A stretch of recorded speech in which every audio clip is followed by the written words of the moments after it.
I am Ryan, and I'm the Connections Pastor at Restore Church.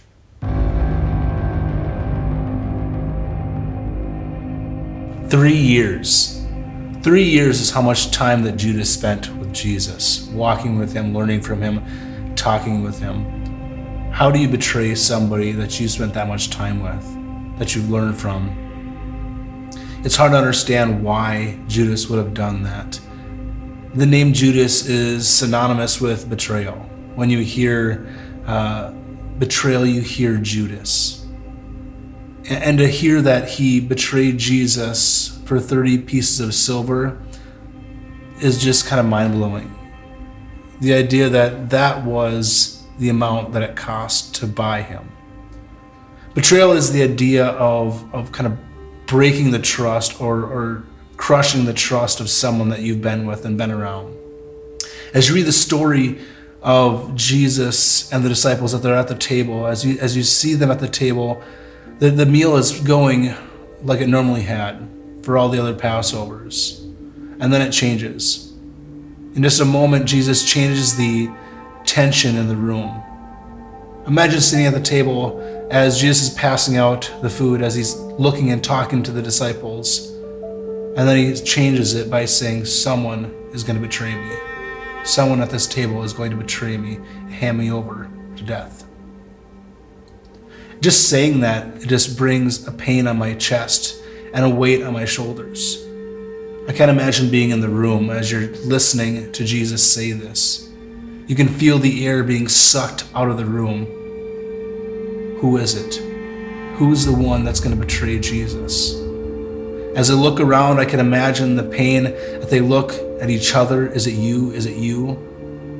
And as they look back at Jesus sitting there looking at them, the expression on his face was probably one of grief, sorrow, pain, a burden that he's been carrying this whole time, knowing who is going to betray him at such a meaningful time of his life.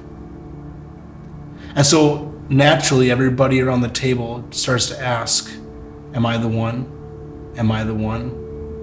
And as they go around the table asking this, am I the one?